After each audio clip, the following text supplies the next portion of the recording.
the heat pressed down like a punishment. Elena Ward stood alone on the sun-bleached platform, her gloved fingers clenched around the handle of her small suitcase. Dust curled around her boots, kicked up by the wind and the fading steps of the man who had just walked away without looking back. Samuel Rudd hadn't even said her name.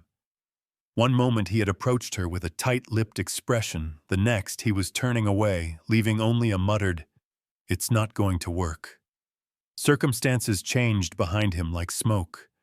No explanation, no apology, just a quick shake of his head and the scratch of boots on wood as he walked off toward the general store, disappearing into the crowd of people, pretending not to stare.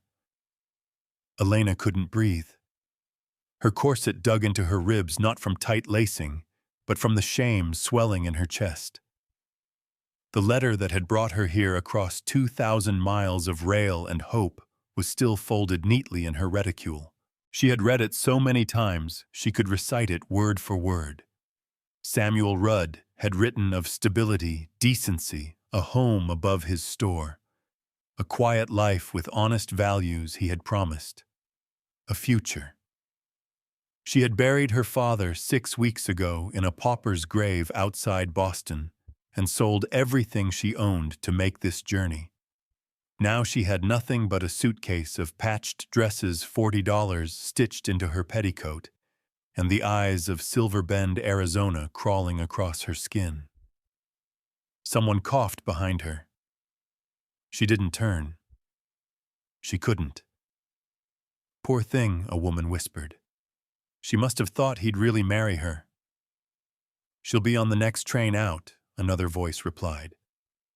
"That is if she can afford the fare." Elena bit the inside of her cheek until she tasted blood. She would not cry here. Not in front of these strangers. Not in this scorched town with its wooden sidewalks and crooked signs and blistering silence. "Miss Ward," the voice came from the side official clipped. "The station master." He was a thin man with sweat-streaked sideburns and the wary eyes of someone who hated being involved. "Ma'am," he said, clearing his throat. "I've got word from Mr. Rudd. He left a note at the store. Says you can stay at the boarding house tonight if needed. Eastbound train leaves tomorrow. 7 a.m. Elena stared at him. She couldn't even summon a reply. Her throat burned, but no words came. "He paid for the room," the man added a little softer now. "You'll want to head 2 streets up. Green shutters, white house." And then he walked off too, like it was all settled. The platform emptied the crowd, dispersing into the town's dusty streets, leaving her behind like an afterthought. A forgotten parcel. Her knees threatened to give. She sat down hard on her suitcase, the wood of the platform radiating heat through her skirt. Her fingers shook, and she pressed them into her lap, fighting the tide of humiliation. She didn't even know which direction the boarding house was. Well came a voice that curled like snake oil from her right. Looks like Samuel's spine finally grew in. Elena turned her head slowly. 3 women stood outside a dressmaker's shop, shaded under a striped awning. Their clothes were clean, crisp, fine cottons, and bright trims that marked them as town women, likely married to men of standing. The blonde in front smiled without kindness. "Told you, Clara," she said to the redhead beside her. The moment he saw her in person, he'd back out. The third woman, older, dressed in a widow's black, didn't say anything, just looked at Elena with something that might have been pity. "You might try Prescott," the blonde continued. "Or Phoenix. Some of the saloons there are always looking for help." The redhead snorted. "If she makes it that far." Elena stood. Slowly. Carefully. She wanted to say something. Anything. But the words tangled behind her teeth like thorns. The blonde tilted her head. "No offense, darling. This is just the way of things out here. Girls like you. That's enough." The voice didn't rise. It didn't need to. It was rough quiet and carried the weight of a rifle hammer cocking. The women fell silent immediately. The blonde's face froze. Elena turned. He stood in the street backlit by the hard sun, a broad shadow cut from dust and silence. Tall, easily over 6 feet. Built like the land around him, enduring weather dangerous, in the kind of way that never needed to prove itself. His shirt was worn but clean. A revolver sat at his hip like it belonged there, and his face was marked by a crooked nose and a scar slicing through his left brow. But it was his eyes that caught her. Storm gray and still. He looked at the women and then at her. "I believe," he said, tipping his hat toward the dress shop, "with no friendliness at all, you've done your shopping for today." The blonde opened her mouth, closed it again. The widow tugged her arm. The women retreated with stiff spines and clicking heels. The man turned back to Elena. "You're the woman from back east." She swallowed. "Yes." "Mail order bride." "Yes." He glanced toward the station, then back at her. "Rudd's a coward. And a fool." Elena didn't argue. "My name's Caleb Yazzie. I run a cattle ranch out past Bitter Wash." She nodded slowly, trying to understand why he was still talking to her. "I need a housekeeper. Cook. Someone who can keep things in order. It's honest work. 30 a month. Room and board included." Elena stared.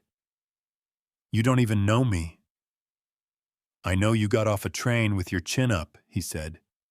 "And you didn't cry when he turned his back." She tried to speak. Couldn't. "I've got a spare room," Caleb said, "with a lock on the door. You'll be safe. Contract for 3 months. If you want to leave after that, I'll pay your fare to anywhere you choose. East, west, your pick." Elena's breath came shaky now. She blinked hard. "Is that acceptable?" he asked. She could still feel the eyes of the town. She could still hear Samuel's voice in her head. "Yes," she said before she could doubt it. "That's acceptable." Caleb nodded once. "Wagons at the livery. We'll ride out this afternoon." He reached down, lifted her suitcase without effort, and started walking. Elena hesitated just for a second. Then she stepped off the platform and followed him. She didn't know what waited for her out there beyond the hills, but it was more than the nothing she had now. And he hadn't said mine. He'd said ours. That word felt like something worth following. He didn't offer comfort. He offered something harder and stronger belonging. Elena sat rigid on the wagon bench as the town of Silver Bend shrank behind them, her hands folded in her lap, her fingers digging into her gloves. The suitcase rattled behind them in the wagon bed, jostling with every bump in the dusty road.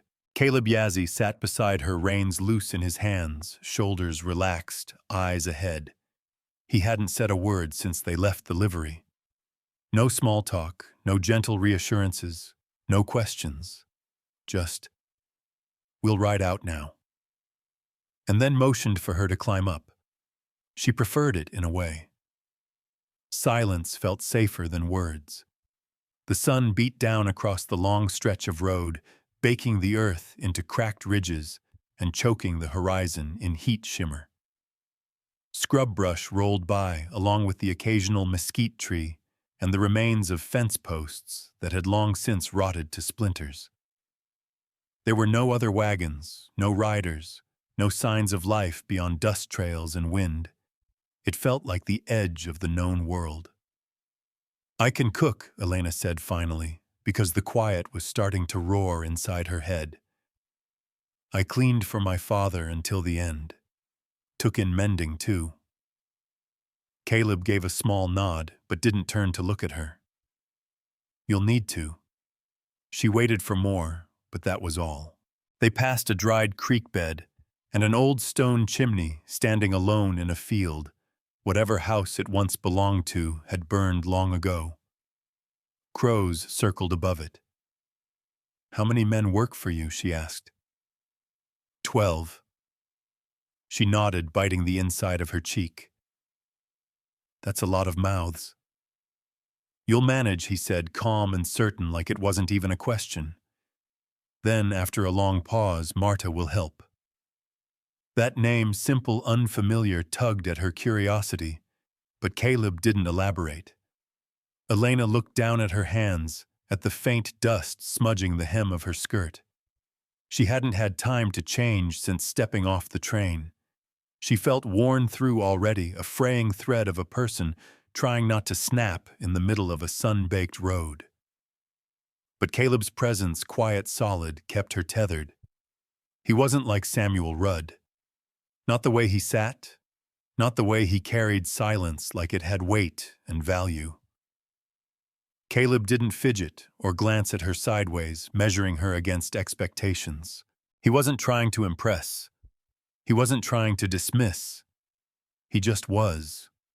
After nearly an hour, the road dipped winding through a rocky outcrop before flattening again. That's when she saw it. The Callahan Ranch. The house came first, 2 stories of weathered woodstone at the base with a wide porch shaded by a slanted roof.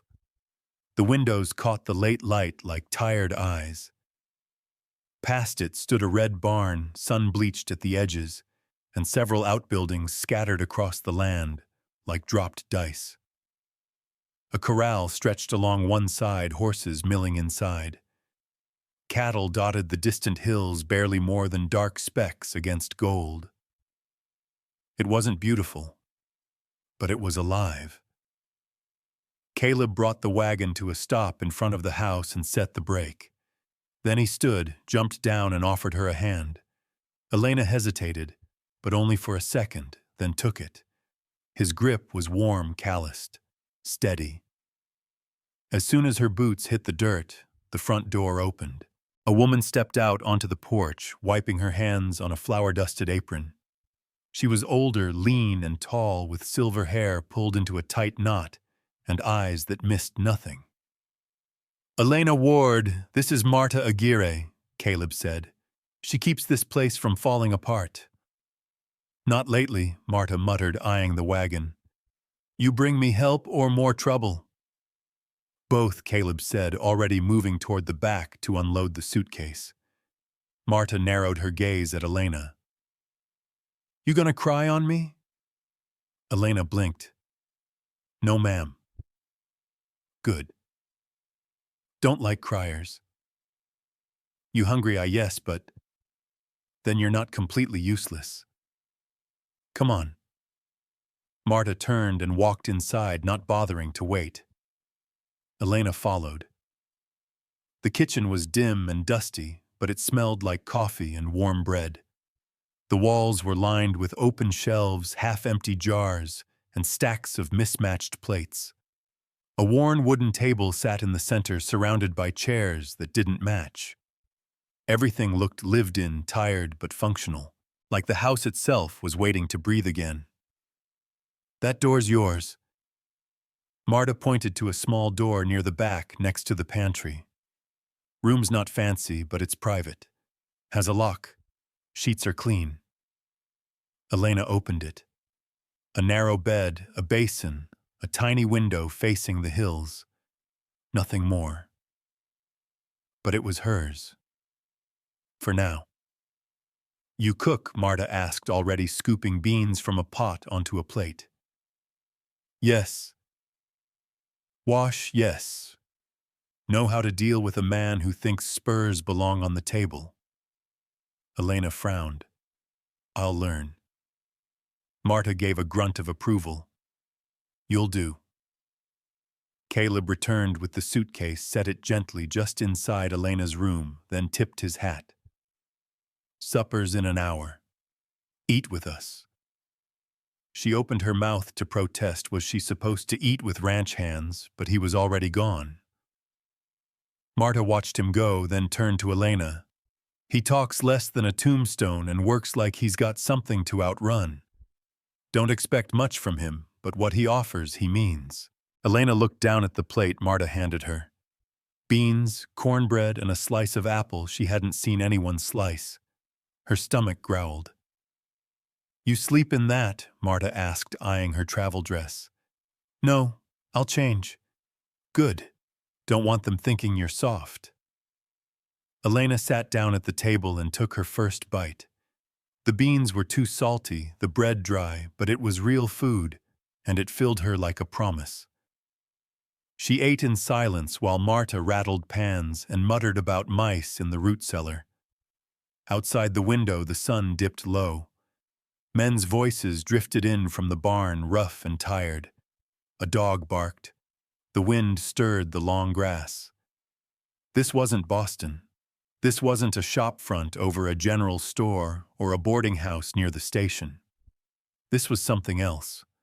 Something that didn't pretend. As she finished her plate, she realized she wasn't afraid anymore.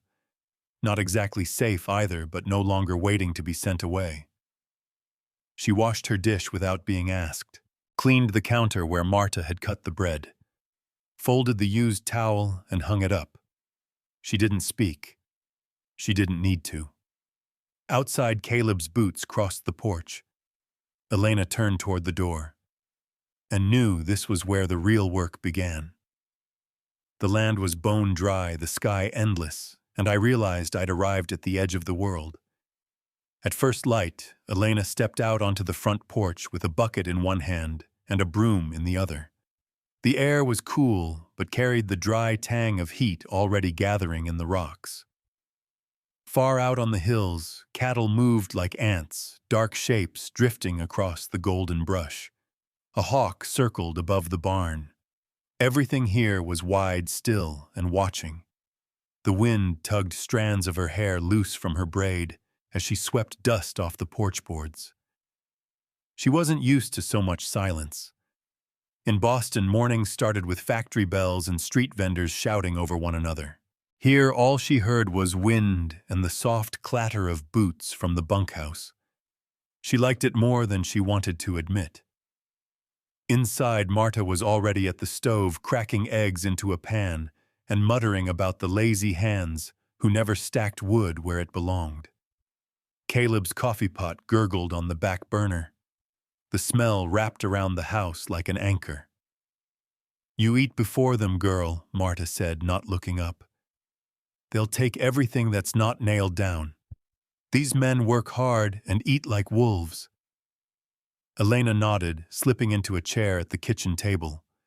Her shoulders ached from scrubbing baseboards the night before, and her fingers were still red from hauling water and washing every dish she could find. The food was simple eggs, beans, leftover cornbread, but hot and filling. As she chewed, she stared out the window at the yard where the barn stood solid and faded against the brightening sky. The corral gate creaked, and a tall figure stepped through, leading a horse with a rope. Casually over one shoulder. Tomas Nez. She recognized him from the night before on the lean man with long black hair, tied back in a strip of leather skin, bronzed by sun, and eyes the color of flint. He had nodded to her once at supper, quiet, but not unfriendly. Something about him reminded her of the land itself, tough-weathered, unknowable. He stroked the horse's neck as he led it toward a hitching post, moving with easy, practiced steps. "Tomas is the horse whisperer," Marta said, following Elena's gaze. "Half Navajo, half question mark. Been here longer than any of 'em, but doesn't say much." "He always works this early?" Elena asked. "Earlier usually. Treats those animals better than most men treat their wives." Elena said nothing, but watched as Tomas lifted a saddle with fluid strength, then checked the animal's hooves one by one. There was a care to it, a rhythm. No wasted motion. "He's one of the good ones," Marta added, sliding a pan of biscuits into the oven. "You'll be safe around him." "I wasn't worried," Elena lied. Marta snorted. "You should be. Not everyone's worth trusting." But he is. Caleb too, though he'd rather bite a rattler than say so out loud. Elena stood and began laying out tin plates and cups on the long table. Her hands moved quickly, the routine giving her something to hold on to. She wasn't sure where she stood in this place yet. Not quite guest, not quite servant, somewhere in between. The bunkhouse door opened, and a stampede of boots followed. Dust-covered men filed into the dining room, tipping hats and sniffing the air like bloodhounds. They washed at the pump outside, but still carried the scent of horses' sweat and hard sleep. Caleb was last. He nodded at her once, then sat at the head of the table like it was built around him. His presence didn't demand attention, it simply drew it steady and quiet as gravity. The men sat where they always sat, apparently. Elena noticed no one took the chair to Caleb's right. She served without fuss, pouring coffee, setting out the biscuits, and keeping her voice low when spoken to. The men were cautious around her, not unkind, but distant. Only Tomas gave her more than a glance. When she refilled his cup, he said, "Thanks, ma'am," and gave her a small, real smile. After breakfast, the men drifted out with half-finished cups and muttered plans. Elena heard mentions of fence lines, water troughs, and a bull gone lame in the south pasture. Caleb stayed behind, sipping his coffee in silence. "You'll be meeting more of the house today," Marta told Elena, wiping her hands. "She's old, but she holds stories. Every corner got something in it." "Stories?" Elena asked. "You'll see." Marta winked. "Start with the parlor. Lord knows it hasn't been dusted since the war." Elena worked through the morning, sweeping, scrubbing, and shaking out rugs that coughed up clouds thick with age. She found old shoes beneath the stairs, a cracked ceramic doll hidden behind the wood stove, and a drawer full of faded postcards from New Mexico and Texas. Most were unsigned. In the parlor, she discovered a bookshelf layered with grime. She wiped each spine one by one. The books weren't for show. Whitman Dickens, and a worn Navajo prayer book with frayed edges and markings in 2 languages. She sat on the floor and opened the prayer book, running her fingers over the ink. Someone had written softly, carefully, and in both English and Dine Bizad. She didn't recognize the script, but it made her chest ache. "Elena," she startled. Caleb stood in the doorway, arms crossed, watching her. "I didn't mean to." She set the book down quickly. "You can read what you like," he said. "I didn't know who it belonged to." "My mother." Elena looked back at the book, then up at him. His face gave nothing away. "I found her weaving too," she said gently. "In the trunk upstairs." He nodded once. "She made most of the rugs in the house. She must have been kind." He didn't answer right away. When he did, his voice was low. "She was strong." Then he turned and walked away. Elena sat for a long moment, heart pounding, unsure why that exchange had left her shaken. She hadn't meant to pry, but something in the way Caleb had said strong stayed with her, like it was a wound and a tribute both. By late afternoon, the light outside turned molten. Elena stood at the sink, washing the breakfast tinware still spotted with grease despite her best scrubbing when the door opened again. Tomas stepped in, hat in hand. "Marta's resting," he said. "She said you'd need help hauling the water barrels. I didn't ask her to." Elena stopped. "Yes, I was going to." He nodded, already moving toward the back. They carried barrels from the rain catch, working in silence at first. Then, as they set the last one down, Tomas turned to hers. "This land doesn't give anything easy," he said. "But it gives." She looked at him, surprised. "Is that supposed to make me feel better?" He smiled faintly. "Only if you're staying." She didn't answer, not yet, As the sun dipped behind the ridge, turning the hills to fire, Elena stood on the porch again, arms sore and clothes damp. The ranch sprawled before her, tired, beautiful still. She'd come here thinking it might break her. Now she wasn't so sure. They looked at me like I was a ghost who didn't belong in their world, but hunger has a way of warming men's eyes. Elena tied her apron tighter and wiped her palms down the front of her skirt for the third time. The skillet hissed as Marta flipped thick slabs of salt pork. A pot of coffee boiled on the back burner and biscuits browned in the oven. The air in the kitchen was heavy with grease and flour thick enough to taste. "Don't serve them nervous," Marta said, not looking up from the stove. "They'll smell it faster than coyotes do fear." "I'm not nervous," Elena lied. Marta snorted. "Good. Then carry that tray out like you belong here." The sun had barely crested the horizon, but the bunkhouse was already stirring with boots scuffing across the porch and the low, rough coughs of men shaking off sleep. Through the window, Elena could see them gathering on the long benches outside the cookhouse, cowboys, in dust-stained hats and sweat-worn shirts, some rubbing their eyes, some already lighting hand-rolled cigarettes. 12 of them, all hungry, all strangers. Elena steadied the tray, balancing tin cups filled with coffee and a bowl of scrambled eggs. Marta had shown her the path. Start with the older ones, don't make small talk. Keep your eyes on the plate, and never let them think you're afraid of them. She pushed the screen door open with her hip and stepped out. The conversation stopped. Every head turned toward her, some surprised, some amused, one or two with the hard edge of curiosity that made her spine stiffen. Caleb was among them, sitting at the end of the table, arms crossed, unreadable as ever. Elena kept her chin high. "Morning," she said simply. No one answered at first. Then a man with gray at his temples nodded.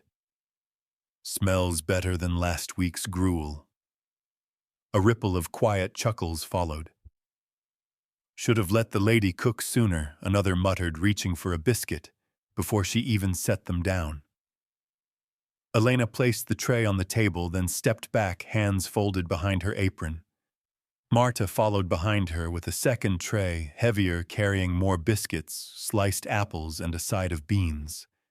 She moved like she'd done it 1,000 times, no wasted steps, no chatter. "Eat before it's cold," Marta barked. "You complain, you cook next time." That earned a louder laugh. Caleb poured his own coffee and didn't speak, but when Elena passed behind him, he gave a short nod of approval. She didn't realize she'd been holding her breath until she stepped back into the kitchen and leaned against the counter. "Well," Marta asked. "They ate it." "They always eat it," Marta said. "The question is, did they look at you like they want to bite, or like they might say, 'Thank you'?" Elena smiled faintly. "Somewhere in between." "That's the right spot," Marta replied. "Too nice, they'll test you. Too cold, they'll turn." The rest of the morning passed in a blur of dishwashing and dough rolling. Elena worked without thinking too much, her hands finding a rhythm that soothed the nervous ache in her chest. There was something satisfying about order, about clean plates, swept floors, neat rows of dried herbs hung from the beams. She felt a little more rooted today, less like a guest, more like part of the framework. When the lunch bell rang, she was ready this time. She served beef stew with cornbread and strong coffee. One of the younger cowboys, Jack, she thought his name was, tried to flirt, asking if her stew had a secret ingredient. She smiled politely and ignored the wink. Marta must have noticed, because later as they cleaned up, she said, "Men like him don't mean harm, but they'll poke holes in your boundaries just to see if you'll patch them." "I know the type," Elena said, remembering factory boys who whistled as she passed, who grabbed too long and laughed too loud. "You patch fast." "Fast enough?" That afternoon, Elena walked out to the clothesline hauling a wicker basket filled with damp linens. The wind tugged at the corners of the sheets, snapping them like sails. She pinned them carefully, letting the sun do what it did best. Behind her boots crunched the gravel path. She turned to see Tomas Nez approaching with a bridle slung over one shoulder. "Afternoon," he said. "Afternoon," she echoed, squinting into the sun. "Your stew was better than Marta's. She'll throw a spoon at you for saying that." Tomas grinned. "She's thrown worse." He reached up to help her pin a sheet that was flapping wildly in the wind. His movements were unhurried, gentle.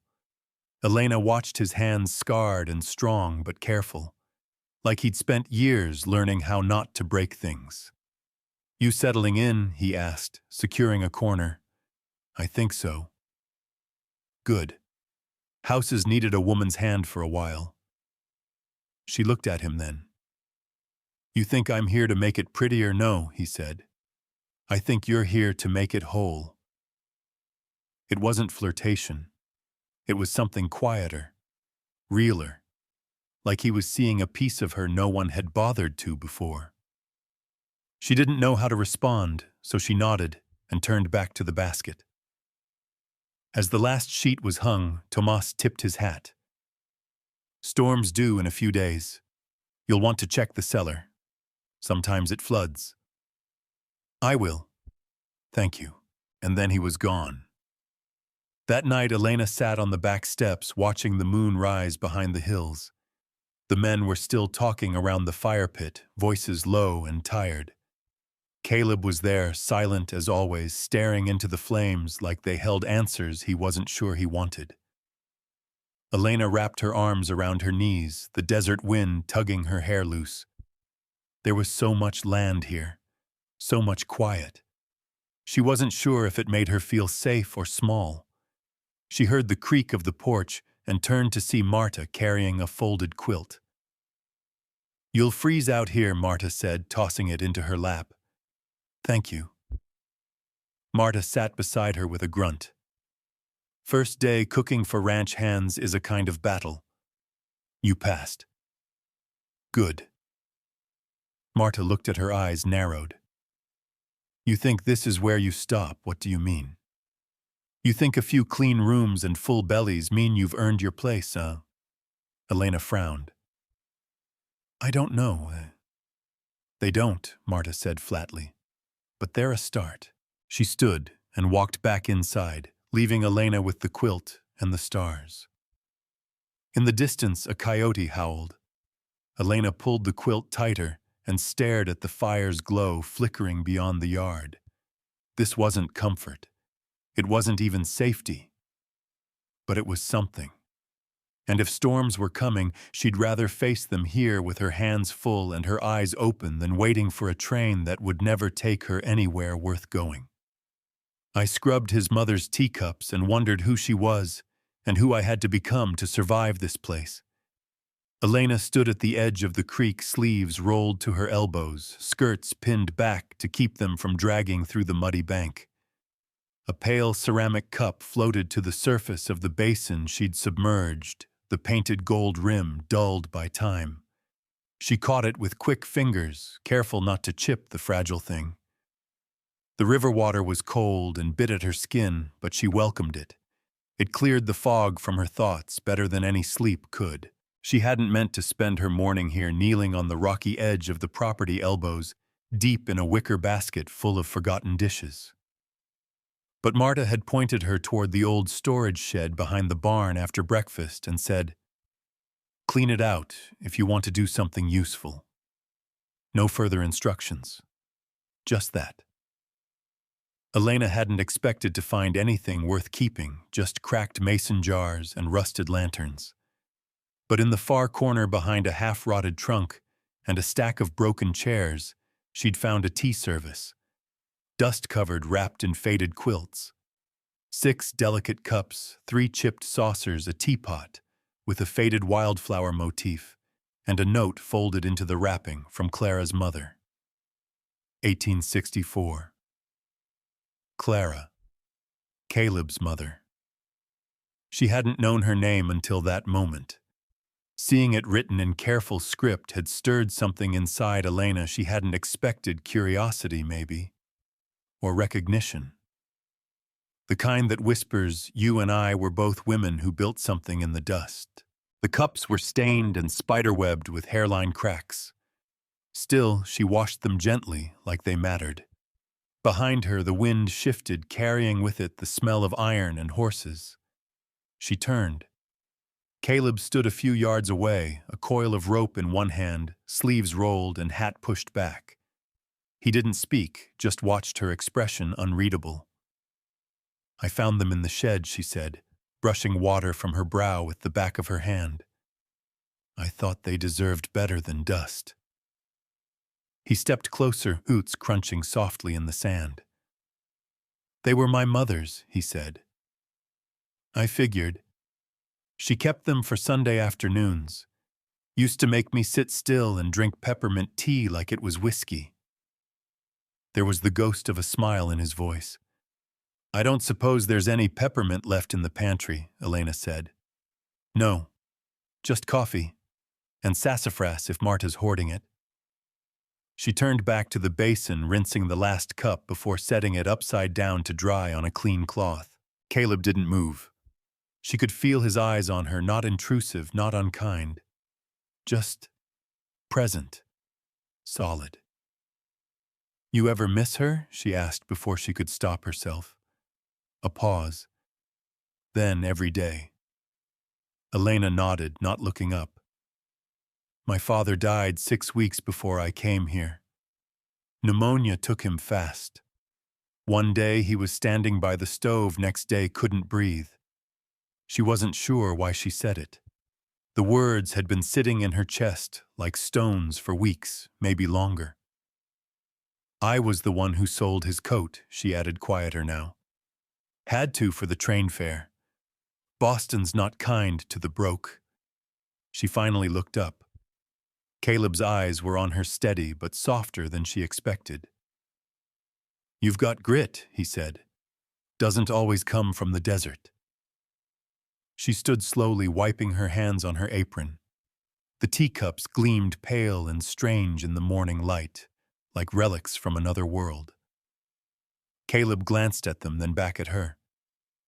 "Keep them in the house," he said. "Use them if you want." "I might," she replied. "Seems like a shame to leave them boxed away again." He nodded once, then turned and walked back toward the barn. That was how he was. Short, with words long on weight. Like every sentence cost him something, and he wouldn't spend it unless it mattered.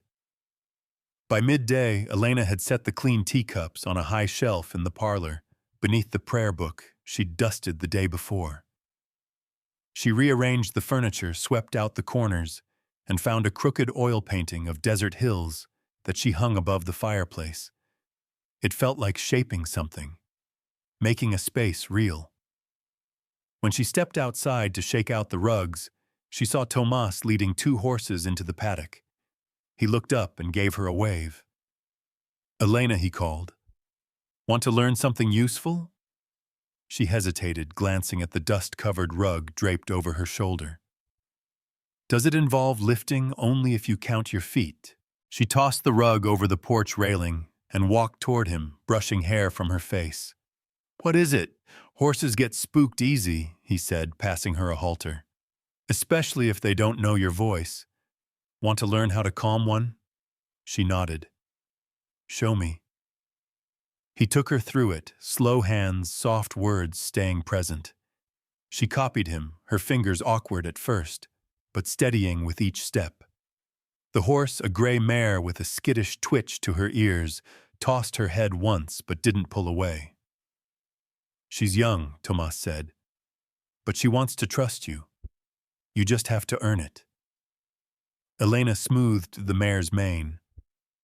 "That sounds familiar." Tomas chuckled. "People aren't much different from horses. Just louder." Afterward, she stood by the fence watching the horses graze under the low sun. Her arms were scratched and sweat soaked the back of her collar, but she didn't mind. Her body ached in a way that felt earned. Back at the house, the evening meal was already simmering. Marta had roasted 2 chickens and baked a peach cobbler that filled the kitchen with a sweetness so thick it nearly choked her. Elena stirred the gravy while Marta whistled a tune she didn't recognize. "Smells like somebody's trying to win hearts," Elena teased. "Smells like I found peaches I forgot we had." Marta replied, smacking her spoon down. "Don't go reading romance into everything. Never said I was." Later, after the dishes were washed and the porch lights flicked on one by one, Elena returned to her room. On her door, she found a small stack of kindling split and tied with a piece of twine. She bent down fingers, brushing the wood heart, slowing. No note, no name. But she didn't need one. Only one man split kindling that clean, and only one man said so little and meant so much. She carried it inside, lit her stove, and sat in the flickering warmth, cradling the silence like a promise. Some things didn't need words. Some things were built from small acts, day by day, hand to hand. And she was beginning to see that surviving this place wasn't about proving herself.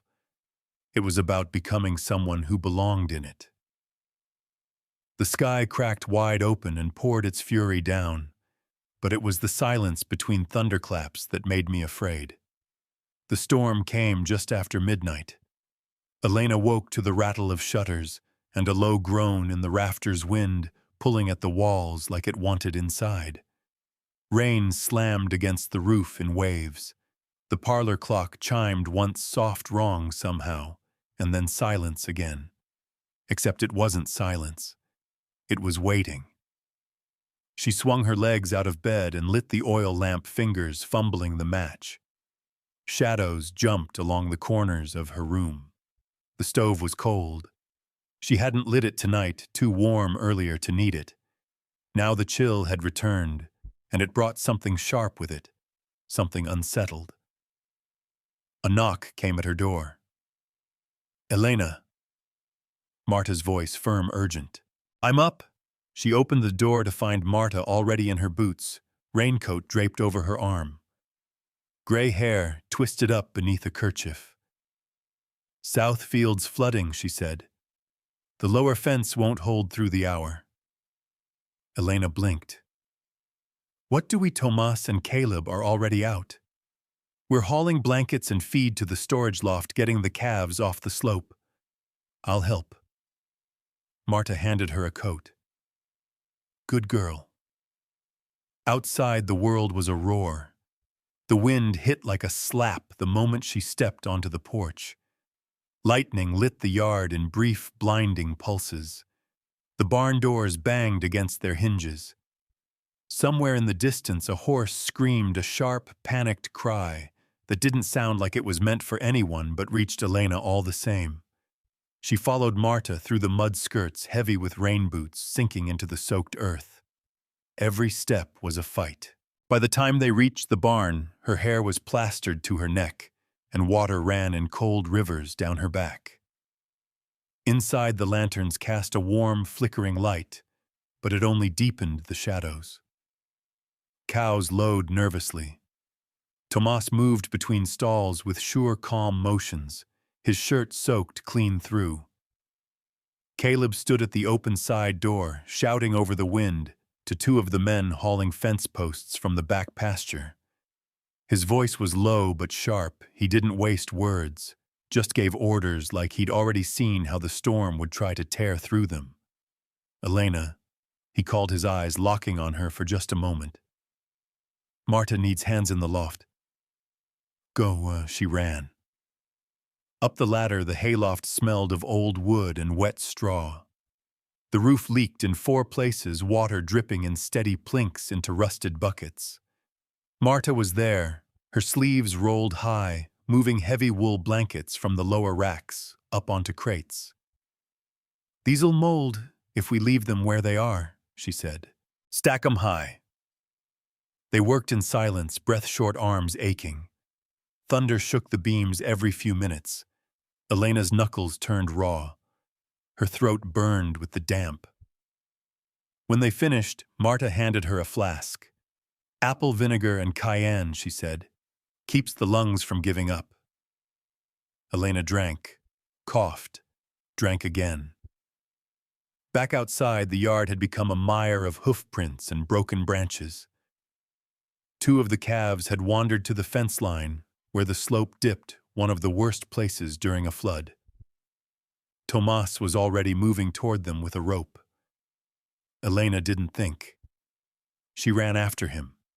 The mud clutched at her feet like hands. Her coat was torn on a thorn bush she didn't see. But they reached the calves together, circling wide so as not to spook them. The little one, brown and white with gangly legs, was stuck to its belly in the thickest part of the wash. "I'll get her," Elena said, breathless. "You don't—" But she was already moving. She dropped to her knees and slid into the mud arms, sinking elbow deep as she grabbed the calf's shoulders. It kicked once, wild, frightened, but she held on, whispering nonsense until it stilled. With Tomas pulling from above and Elena pushing from behind, they heaved the animal free. She collapsed backward in the mud as soon as it stood.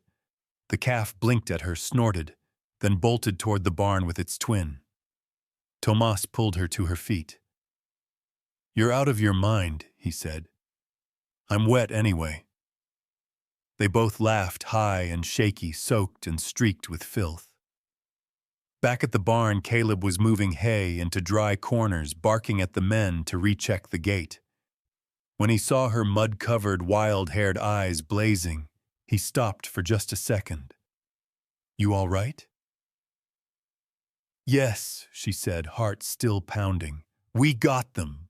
His mouth didn't move, but his eyes softened.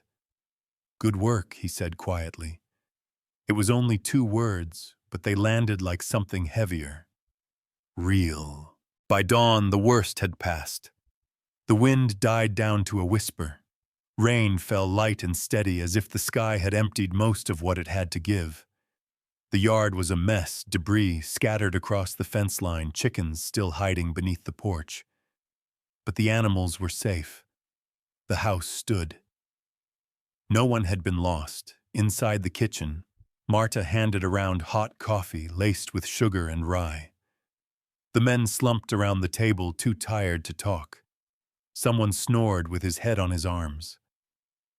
Elena's hands shook as she held the cup, not from fear, but from exhaustion.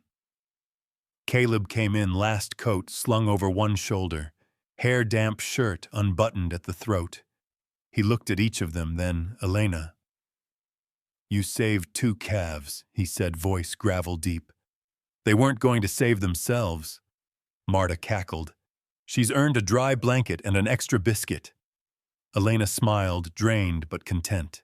Later, after the dishes were done and the barn rechecked, Caleb found her outside, standing beneath the awning, watching the clouds scatter across the horizon.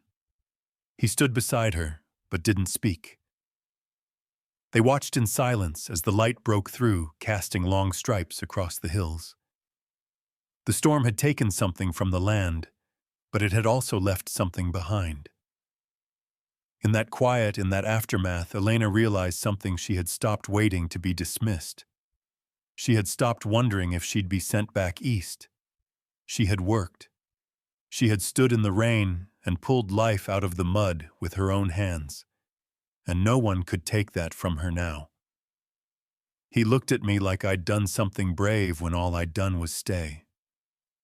The storm left behind a world scrubbed raw. For 3 days the air was cool and sharp, the skies stripped of color. Elena worked with sleeves rolled to her elbows, raking out the sodden straw from the stalls, lifting warped boards off the fence line, and washing the grit from the windows. Every part of her ached, but it was the good kind, earned and real. She and Marta hung clothes and blankets on the line while the wind whipped at their skirts. "Don't lose that apron," Marta muttered, pinning a sheet that flapped like a sail. "It's barely holding," Elena replied, breathless hair snapping across her face. "You're holding." It struck her later how simple the words were, but how they settled inside her like roots finding earth. That afternoon, Caleb called for her. He was in the north pasture astride a chestnut gelding, his hat pulled low, his coat patched at one shoulder. She came riding behind Tomas, who had tossed her up on a bay mare named Ribbon, grumbling that she needed to learn before she broke her ankle in a gopher hole walking it. They reached the fence line where the barbed wire had snapped in 3 places. Caleb dismounted and handed Elena a pair of gloves. "You want to stay," he said. "Then you need to learn the rest of it." She took the gloves, unsure if it was a test or a lesson, or maybe both. Tomas showed her how to pull wire tight with a pair of fencing pliers, how to knot it without tearing the skin from her knuckles, how to check the posts for rot. Her palms blistered by the second post, but she didn't complain. "I never asked why you came west," Tomas said quietly, as they worked side by side. She considered lying, but the sun was too clean, the silence too honest. "My father died owing a man more than we had. Boston wasn't safe for me after that. Too many doors closed. I had to find a new one." He nodded slowly, and Caleb's door opened. More like cracked. "I'm still pushing it." They worked until the sun was high. Caleb only spoke when needed. "Tie that tighter, brace the post, you missed a knot." But when she handed him the wire without fumbling, his eyes caught hers for just a breath too long. Back at the barn, she stripped off her gloves, revealing a raw strip of broken skin at the base of her thumb. Marta hissed when she saw it. "You trying to bleed out before supper?" "It'll close." "Not if you rub horse sweat into it." Marta cleaned the wound with whiskey, slapped a strip of cloth over it, and handed her a biscuit. Elena ate in silence, sitting on the porch steps, watching the sunset light turn the land molten. The wind had died down again, just enough to let the quiet settle. She heard the barn door creak and turned. Caleb was walking back toward the house, slow head down like the day had taken something out of him. She stood. "You need help finishing the tack." He looked up, surprised. "It's done." "Oh. But you could walk," he added after a moment. "If you want." She fell into step beside him without answering. The dirt path curved past the well and around the side of the house, the sky above them bruised with the last edge of daylight. Crickets had started up in the brush, a soft wall of noise that felt like the edge of sleep. "You've done more than most in a week," Caleb said. "I had to. No one made you pull calves out of a flood. They were going to drown." He nodded. She stopped walking. "You think I was foolish. I think you're stubborn." "That's not a no." He turned to face her, the fading light catching the scar on his cheek. "I think foolish is waiting on a life that's already walked off without you." Her throat tightened. "I didn't want to marry a stranger," she said. "But I didn't want to die in a rented room either. You don't owe me an explanation. I'm not giving you one. I'm just saying, I didn't come here to be saved." "I know. I came here because I was already drowning." He stepped closer, close enough that she could smell the dust and leather and faint trace of wood smoke in his shirt. "You're not drowning now." "No," she said. "I'm not." They stood there a long moment, not speaking, the kind of stillness that carried its own weight. Then he nodded and turned back toward the house. She followed. At supper, the men ate fast, half of them planning to head into town the next day for supplies. Talk turned to fences and a missing cow spotted near the ridge. Marta cracked her knuckles and told Tomas to fix the latch on the henhouse before another coyote made off with supper. Later, Elena cleared the plates and set a pot of coffee to boil for anyone too restless to sleep.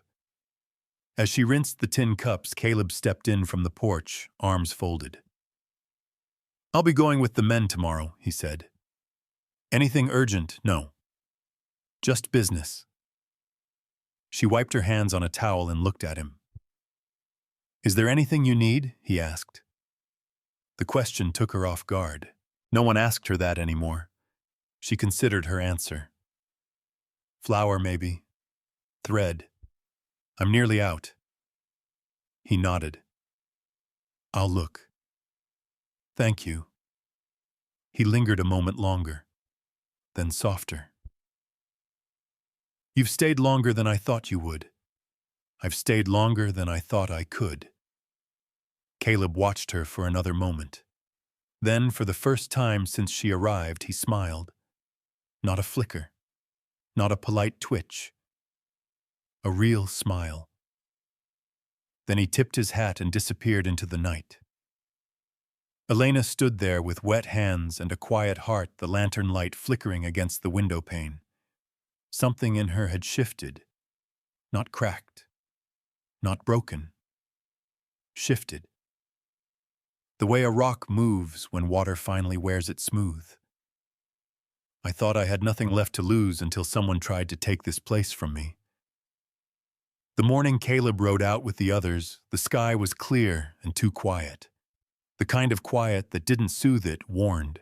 Elena watched the dust trail disappear over the ridge from the porch, her arms crossed, apron still damp from washing. Ribbon grazed by the fence, and Marta was inside boiling potatoes for midday, humming a hymn that didn't quite match her usual gruffness.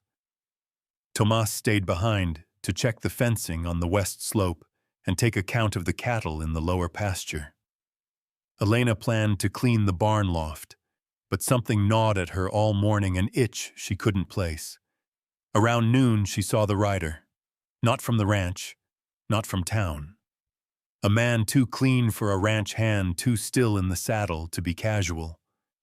He came slow, deliberate, with a long coat that moved just enough in the breeze to flash the handle of a pistol strapped to his hip. Marta stepped out behind Elena, drying her hands on her apron. I know that look, she muttered. That ain't a neighbor. The man dismounted at the edge of the yard. His boots left neat prints in the dry dirt as he walked up. Elena straightened, lifting her chin.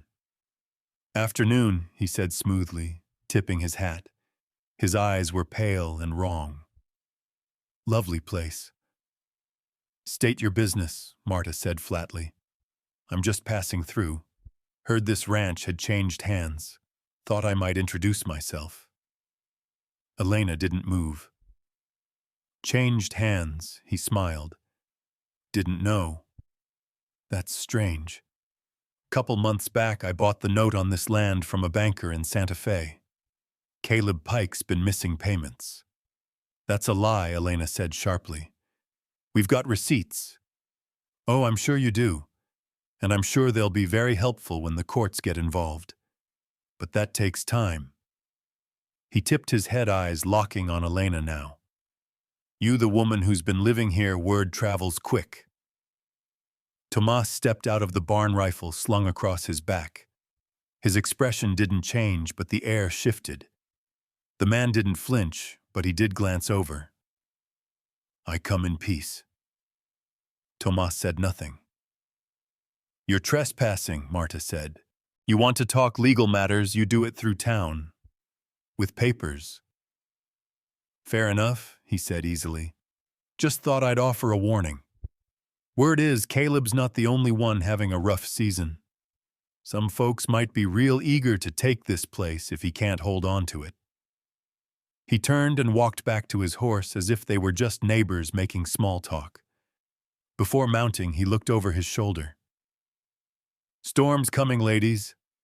Might be wise to get your house in order. He rode off slow, never looking back. Inside, Marta slammed the door and locked it. Bastards bluffing, she said. Has to be. Elena's hands shook as she unpinned her apron. But what if he's not? Then we dig in. Tomas sat at the kitchen table cleaning his rifle. Man like that doesn't ride out here alone without someone waiting on the ridge. He was here to shake us. Get a feel for what kind of spine this house has. Elena nodded. Her spine was shaking, but it was still upright. Do you think Caleb knows? She asked. Tomas shrugged.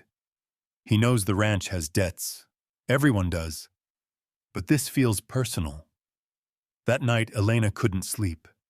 She stood by the parlor window, staring out at the yard, the shadows stretching longer than they should. The teacups gleamed faintly on the shelf. She remembered the soft look in Caleb's eyes just days ago and felt fury rise in her like a fire catching. They would not take this place. Not from him. Not from her. At first light, she packed a satchel with Caleb's receipts and rode into town with Tomas. The town of Dry Bend was dusty and quiet, its two main streets lined with false front buildings and crooked porches. Elena had only been once on the day of her arrival when she stepped off the train and thought the world had forgotten her.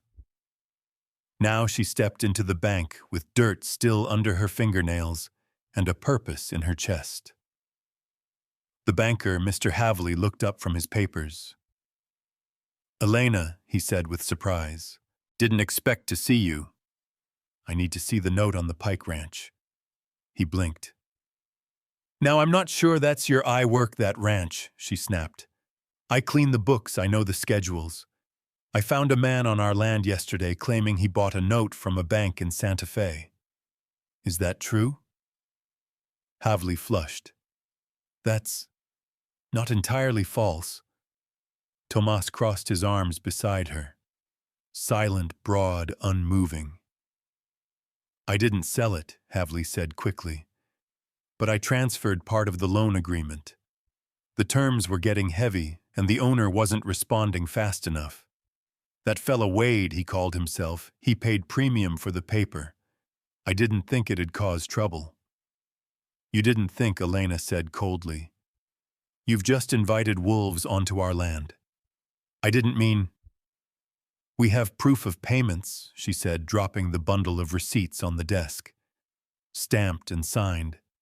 Havley flipped through them, brow furrowing. "Well, hell. You're going to write Caleb Pike a statement. You're going to acknowledge these payments and issue a copy with a seal. Then you're going to send word to Santa Fe that this deal was made under misrepresentation." He looked at her like he was seeing her for the first time. "You're no ranch wife." "No," she said. "I'm the reason that ranch still stands." He swallowed hard. "I'll get the statement ready." Back on the trail, Tomas rode beside her without speaking for a long while. "You don't bluff," he said at last. "No," she said. "But I'll learn if I have to." He smiled faintly. "Caleb's going to want to know who pissed off a banker in his name. I hope he does." As they neared the house, they saw the same rider from before Wade sitting on the ridge above the ranch, watching. Elena met his gaze full on. This was no longer about where she came from or who she used to be. This was her land now, and she would fight for it. His silence wasn't cold. It was the kind that holds you in place like the earth under your boots when a storm rolls in. Caleb returned just before sundown. His coat was coated in trail dust, his beard darker with sweat, and the horses carried fewer supplies than they should have.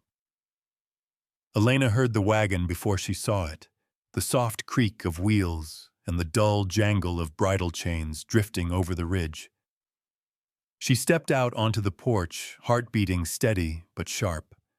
The men rode ahead, peeling off toward the barn, muttering about rest and meat and the whiskey Marta kept stashed behind the flour sacks. But Caleb pulled the wagon around the house and stopped by the pump. She walked toward him, hands at her sides, the note from the banker folded twice in her apron pocket. He didn't greet her, just climbed down and pulled the last sack from the wagon bed. She took a breath. "You were gone 4 days," she said. His jaw flexed. "Longer than I planned. There was a man," she went on, "named Wade. Said he bought your loan." Caleb didn't flinch. He looked at her, his eyes harder than she remembered, and said nothing.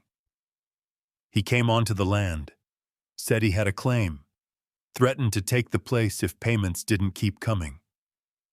"I know who Wade is," Caleb said. The quiet afterward was heavier than the words. "Why didn't you tell me?" she asked. "Because it wasn't your fight." She stepped forward. "I live here. I've worked this land. I pulled calves from flood mud, scrubbed your mother's teacups, and faced down that bastard with a rifle slung across my back. Tell me again, it's not my fight." His lips parted, but no words came. "I rode to town," she said, voice tightening. "Showed Havili the receipts. Made him draft a statement. We've got it sealed. Official. That man won't take this place without starting a war." Caleb stared at her, the air between them pulsing with something close to disbelief. "You went to Havli with Tomas." He ran a hand through his hair, dusty strands falling across his brow. "Elena, you shouldn't have had to. But I did." She stepped closer. "Because you were gone. Because I thought maybe no one else would." For a long moment he just stood there, silent, still. Then quietly, "I wasn't sure I'd be coming back." Her breath caught. "What I didn't go for supplies," he said. "I went to try and sell off the northern grazing stretch. Figured if I could get a buyer quick, we'd buy time. Pay off what I couldn't. Without telling anyone." His voice was low. "What was I going to say? That the land I promised to hold was bleeding dry? That I let it happen? You should have said it to me." His silence stretched again, but this time it didn't feel like distance. It felt like shame. Elena turned her head, blinking against the sharp sting behind her eyes. The wind shifted, bringing the scent of dry sage and sweat and metal. Caleb took a step forward. "I didn't think I had anyone to say it to," he said. "You do now." They stood there in the gathering dark, neither speaking until Marta's voice called from the porch. "Food's getting cold if you two are planning to fight all night." Elena half smiled. "She's got a soft touch." "She's got a loaded skillet," Caleb said, managing something close to a grin. They walked back toward the house together.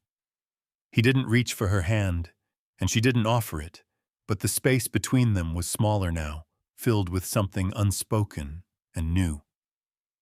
At dinner, the tension in Caleb's shoulders began to loosen. The men asked about the trip, grumbled about missing supper the last 2 nights, and passed cornbread in uneven chunks. Elena sat between Marta and Tomas, her fork scraping quietly across the plate. After she stayed behind to finish the dishes. She was rinsing the last plate when she heard boots behind her. Caleb leaned against the doorframe, arms crossed. "I was wrong," he said. She looked over. "You should have known about the loan. I should have told you." "Yes," she said simply. He rubbed the back of his neck. "You did good going to Havli, standing your ground." "I didn't have a choice, that you did," he said. "You could have walked. But you didn't." "I told you," she said, drying her hands. "This land is mine too." He nodded. "You're not just a guest here." "No," she said. "I'm not." Something shifted in his stance, a softening, a weight being put down. "I should have come to you sooner," he said. "You've earned more than my silence." She stepped closer. "Then give me more." His eyes searched hers, ambos, for a long moment. Then he nodded, slow and sure. "I will." The fire burned low in the hearth that night, and the house held its breath. Outside, the stars came out like sparks struck from stone. Elena stood at the window watching the dark fingers brushing the windowsill Caleb had repaired last month. She thought of the look on his face when she told him Wade had come. Not fear, not anger, regret. And something else. Something softer. She would never forget that. This was the land she'd fought for, not because it was soil and fences, but because it was people, the ones who stood beside her when they didn't have to. The wind picked up outside, carrying the scent of sage again. She closed the window gently and turned toward her room. Tonight she would sleep with her boots by the bed and the banker's letter under her pillow. And for the first time since stepping off that train, she knew exactly what she was protecting. They didn't just come to scare us, they came to see if we'd break. Elena woke to the smell of smoke. It wasn't the thick, rolling smoke of fire, but the sharp scent of something burned too close to the house. Charred wood, rope, grease. She threw on her shawl and stepped outside barefoot, the chill biting at her skin. The horizon was just turning blue, the stars fading, the wind still. In the yard, Tomas was crouched near the fence. A small pile of ash and splinters smoked at his feet. He didn't look up. Tomas. They lit it overnight, he said. Tied up a brand post and torched it. Her heart thudded once, slow and deep. Why? It's a message, he said flatly. Rustlers don't waste time on drama. This is someone trying to rattle us. She crouched beside him. The post had been part of the gate, not load-bearing, but symbolic. Burned all the way through the flames, licking the earth where the pike brand had been carved. We need to tell Caleb. I already sent word to Marta. He's in the barn. She rose, brushing ash from her palms, and walked fast toward the barn. She passed the horses, their eyes wide and uneasy. Chickens were silent. Even the wind seemed to hold back. Inside, Caleb stood with his back to her, running his hands down the flank of the bay mare. He looked over when she stepped through. They burned a post, she said. His jaw tightened. Gate, she nodded. I saw the tracks, he said. Riders came through after midnight. 2 of them. One kept watch. Other did the job. Elena stepped closer. What do we do? Caleb looked at her for a long time. We get ready. That day, no one worked the fields. Marta brought out the old rifle case from the root cellar, laid the weapons on the table, one by one, oiling them in silence. Tomas saddled 2 of the faster horses and marked the best sight lines across the property. Elena boiled water, cleaned rags, and rolled them tight. She gathered bandages from Marta's hidden cabinet and placed the whiskey bottle beside them. They won't come in daylight, Tomas muttered. Too much risk. They'll wait for a night we're tired, Caleb added, when we've let our guard slip. So we don't, Elena said. By dusk, they were ready. Elena sat near the front window with her father's old revolver in her lap. Caleb had sharpened the knives and placed one under the corner of the table. Tomas circled the barn twice, then climbed the water tower to watch the hills. Marta refused to stay inside. She brewed coffee strong enough to punch through nerves and sharpen vision. The sun dropped fast. With it, so did the temperature. Caleb came to stand beside Elena at the window. You ever fired that? No, she admitted. But I know how. He nodded. They're not here for blood, he said after a moment. Not yet. They're testing the edges. And when the edge doesn't give, his eyes narrowed. Then they push harder. Elena stared into the dark. Every shape looked wrong. Every rustle in the brush turned her spine stiff. Why now? She asked. They think the ranch is vulnerable, he said. Word's out that the loan changed hands, that I'm holding on by my teeth. They don't know about the banker's letter. No, he said. But even if they did, some men don't care. Land's power out here. They want what they didn't earn. She turned toward him, her voice low. Then we make sure they don't get it. It wasn't a vow. It was a fact. The wind rose after midnight. It came from the south this time, curling around the eaves of the house, pushing against the doors like it carried breath. Elena sat with her back to the wall, boots on coat draped across her shoulders. She dozed for minutes at a time, never fully slipping under. Marta snored once, then rolled over and muttered something about cornbread. At the window, Caleb didn't move. Then suddenly he did. He lifted his hand, 2 fingers raised, eyes locked on the ridge. Elena followed his gaze. A shape moved, then another. Too slow for riders. Too quiet for cattle. Footsteps, Caleb whispered. Tomas slid through the door like smoke rifle slung but ready. 2, he said. Coming from the west tree line. 3rd farther out, watching.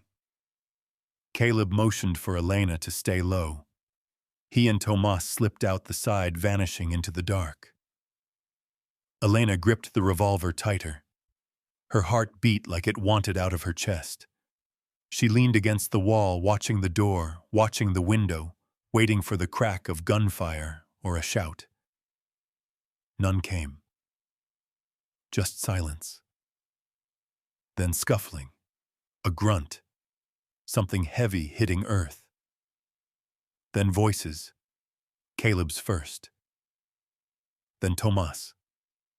She ran to the door.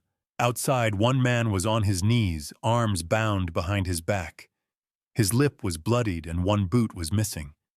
Caleb stood over him, rifle down but not relaxed. Tomas had a lantern, holding it up to the man's face. "Recognize him?" he asked Elena. She stepped forward. The man met her eyes and spat in the dirt. "Wade sent you," she said. He grinned. "Ain't no law out here. Just fence lines and tired men." "Then you'll be happy in the barn," Caleb said. "Tied to a post until sunup."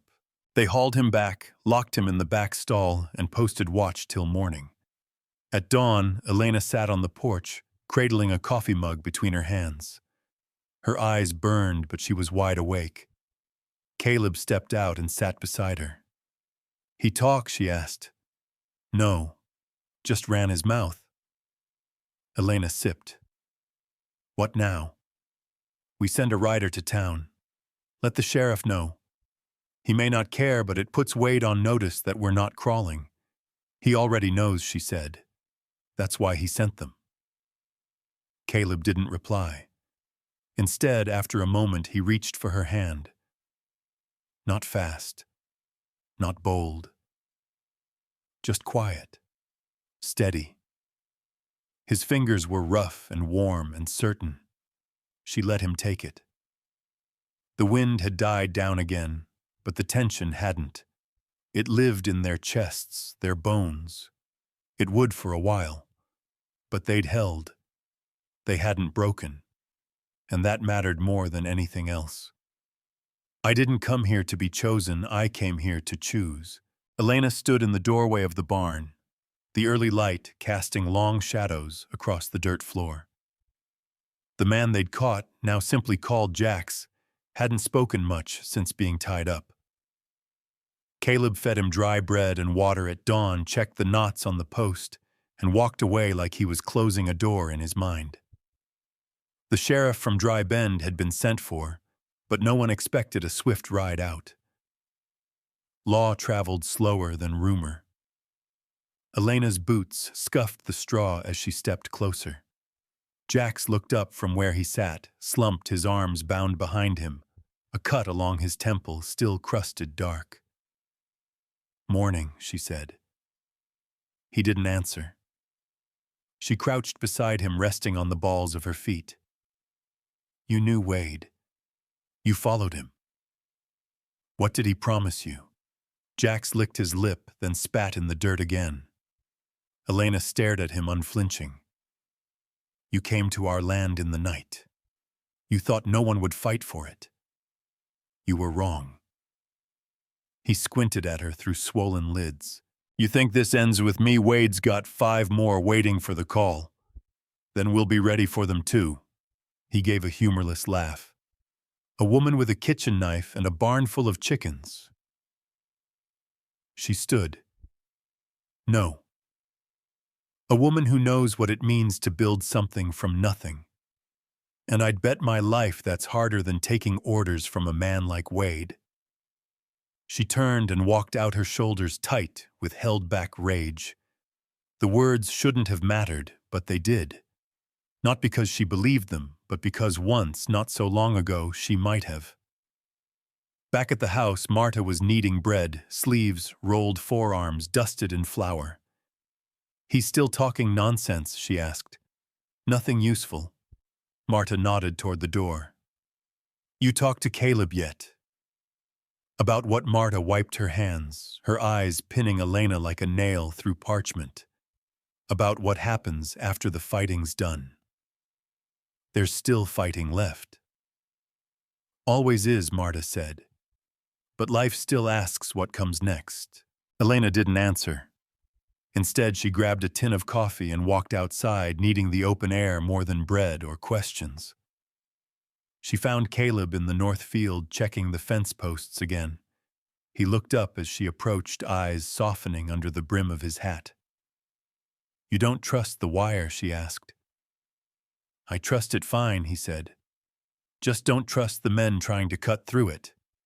She handed him the coffee. They stood in the hush of morning, the land breathing slow and wide around them. I spoke to Jax, she said. Caleb's jaw moved once before stilling again. He's not the kind that breaks easy. No, Elena said. But I think he wants to. He's just too proud to say Wade used him. Caleb took a sip. Pride's a heavy thing to swallow, especially when it's all a man's got left. You know something about that. He didn't smile, but something in his eyes softened. Used to.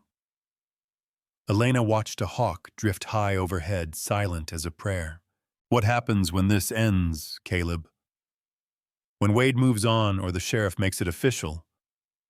He looked at her. What do you mean? I mean, where do we stand? He hesitated. Not because he didn't know, but because he did. You've done more for this place than anyone since my father died, he said finally.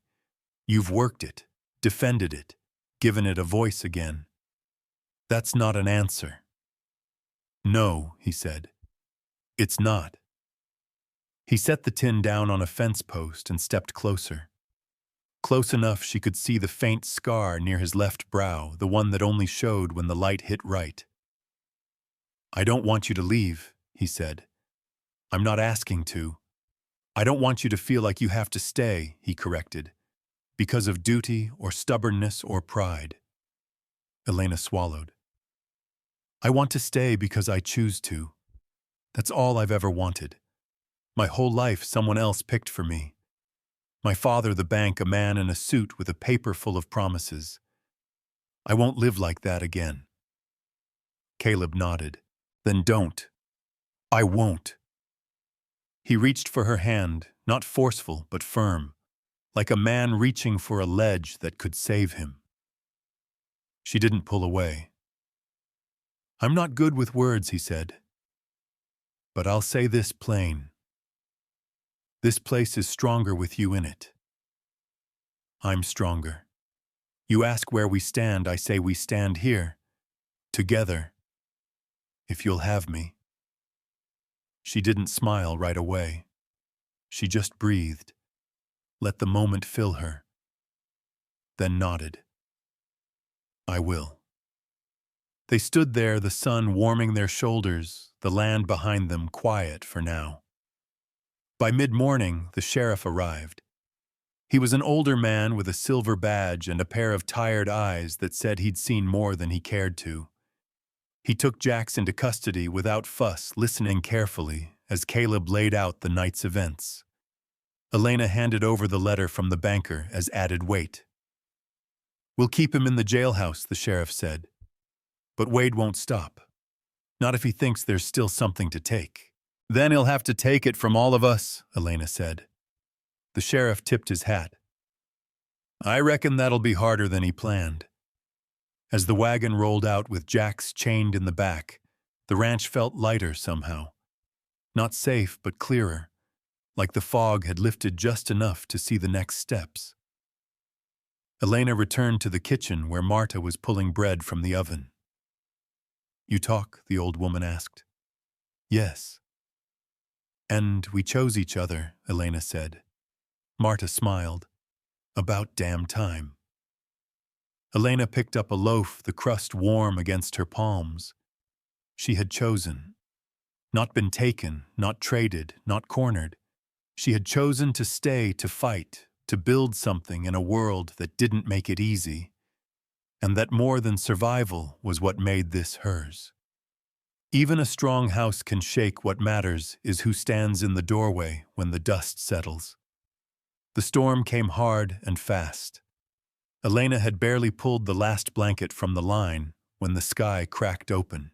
Clouds rolled in thick and low, their underbellies green-gray like bruises. The first bolt of lightning split the ridge with a sound like the earth being torn. Caleb shouted from the barn, waving Tomas inside as the wind slammed the doors wide. She ran across the yard, skirts heavy with rain hair plastered to her neck. Marta had already bolted the windows, the lanterns lit and steady.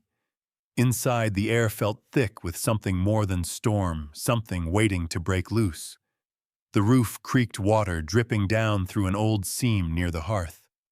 Elena pressed her hand to the wood, then grabbed a bucket and placed it underneath. Caleb burst through the door minutes later, drenched and breathless. Horses are in, feed's dry, fence will hold unless the creek floods. Where's Tomas? Marta called from the kitchen. He's tying down the chicken coop roof. He'll be in before it gets worse. Thunder rumbled again, closer this time, rolling deep and long, like a warning too big to ignore. Elena handed Caleb a towel, her hands brushing his. He held her gaze for a beat longer than necessary before stepping away. But even inside, with walls around them and fire glowing, the tension wouldn't ease. The wind howled through the cracks, the house shuddering like it remembered older storms. And then came the knock. 3 sharp raps on the back door, distinct, wrong, impossible. Everyone froze. Caleb's hand was already at his hip. Elena reached behind her fingers, curling around the edge of the butcher's block where a blade lay ready. Marta's voice was barely more than a whisper. A man doesn't knock in weather like this unless he's come for more than shelter. Caleb moved to the back, motioning them to stay low. Elena crouched near the hallway, heartbeat thrumming in her ears. The door creaked open, just a crack. Then silence. Elena edged closer, ignoring the scream of her nerves. Caleb's voice was low. What the hell are you doing here? A second voice, soft but steady. Didn't know where else to go. Elena stepped into the kitchen and stopped cold. The man standing just outside the door was gaunt, wrapped in a threadbare coat soaked through. He looked like a scarecrow that had walked too far and forgotten where it came from. But Elena knew that face. Rory, she breathed. He looked at her like he was seeing a ghost. Elena. It took a moment to place the feeling unraveling in her chest. Not shock, not fear, disgust.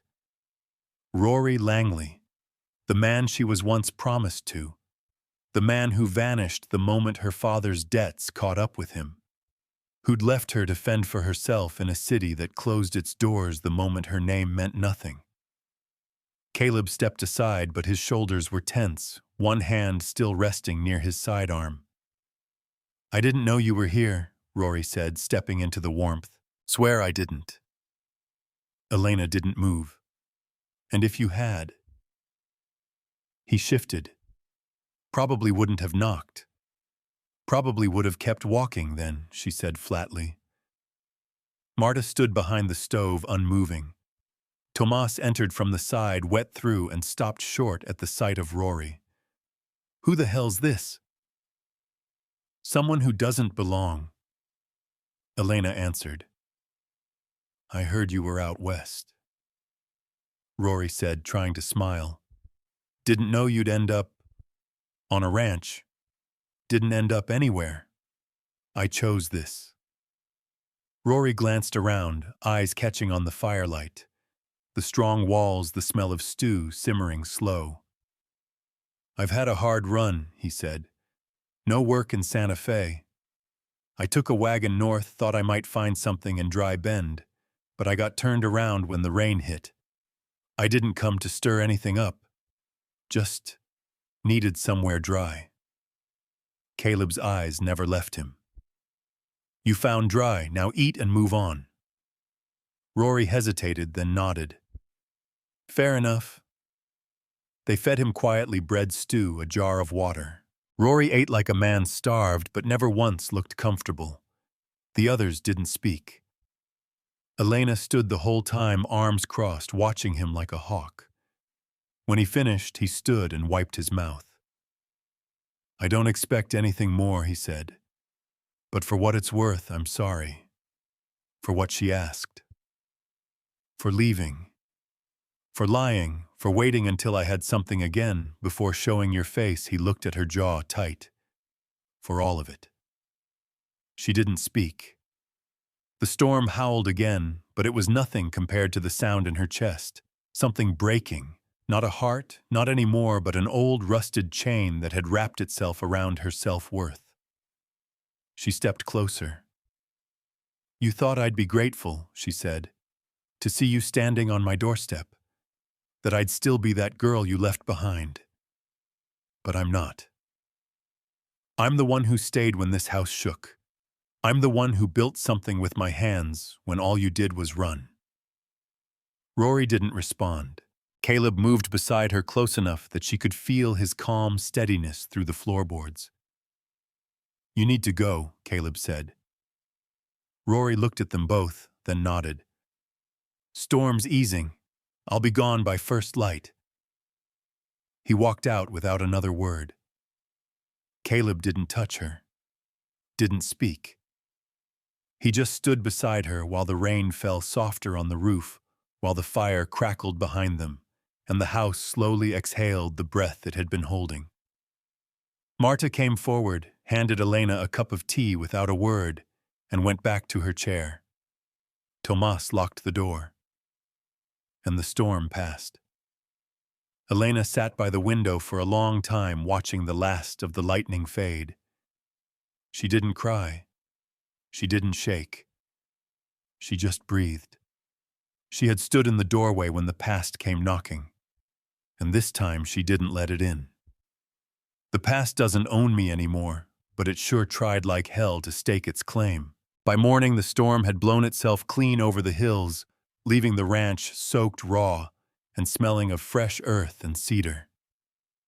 Elena rose before the sun, her body stiff from little sleep, her mind still clinging to the echo of Rory's face in the dark. But the weight she'd expected to feel wasn't there.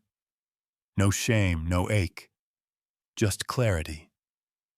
She lit the stove and cracked the kitchen window to let in the sharp air. The fire caught quickly, popping low in the grate. Marta joined her a few minutes later, wrapping a shawl around her shoulders and pouring coffee with that same half-grunt she gave when she knew something was over. "You sleep?" Marta asked. "Enough," Elena said. Well, man like that don't just ride up for shelter. He came to see if your spine was still soft." Elena took a long sip of coffee. "He found out it's not." They worked in companionable silence, Marta kneading dough while Elena started boiling eggs and sweeping up the water that had seeped under the door. The house creaked in that gentle way old buildings did after surviving something hard. Not broken, just settling. By midday, Caleb had fixed the barn's gutter and ridden into town with Tomas to check in with the sheriff. Rory was gone just as he promised. No tracks past the ridge. No sign of him sleeping rough under the pines. Ghost, then gone. Elena found herself walking the fence line that afternoon, watching the land breathe again. There was beauty in the aftermath, quiet, muddy, full of life, that kept pushing up regardless. Buds on the cottonwood trees, shoots of green in the ravines, a hawk carving lazy circles overhead. She let the sun warm her face. This land had changed her, stripped her down, burned away everything false. But in its ashes, it had given her something better. A choice, a place, a truth. When she returned to the house, she found a folded scrap of paper tucked under a jar on the porch rail. Caleb's handwriting steady and dark. Meet me at the river bend before sunset. Bring the red scarf. She frowned, but her heart fluttered before her mind caught up. The red scarf had hung on the inside of her bedroom door for weeks, a remnant from the train ride west, where she'd once imagined it might serve to impress a stranger. Now it felt almost like a flag, a declaration. She went inside, washed the dirt from her arms, brushed her hair smooth, and looped the scarf once around her neck. Simple, not for show. The river bend was 2 miles east, where the water curled slow through cottonwoods and tumbled over a bed of white stones. She walked the path alone, boots soft on the damp earth, the smell of pine thick in the air. Caleb was already there, sitting on the old log that jutted out toward the water. His coat hung open, hat tipped back, rifle laid across his lap, but untouched. He looked up when she approached and smiled just enough to crinkle the corners of his eyes. I was beginning to think the scarf was too much, he said. It was just enough, she replied. He stood as she reached him, and for a moment neither of them spoke. The water moved between them, and the silence filled up with everything they didn't need to say anymore. I brought you here once, he said. The first week. I remember. You didn't say much. I didn't know what to say. I was still trying to decide if I'd made a mistake. He nodded slowly. And now I know I didn't. Caleb stepped closer, the space between them shrinking to nothing. When Rory showed up, he said I thought maybe he'd undo everything. Pull you back. Remind you of something you'd rather return to. He did remind me, she said. Reminded me why I left. Why I had to leave. Caleb searched her face. You're not afraid he'll come back? No, she said. Because he never knew me to begin with. He saw a girl who was scared of losing everything. But you. She reached up, fingers grazing the side of his cheek. You saw the woman who was ready to fight for something better.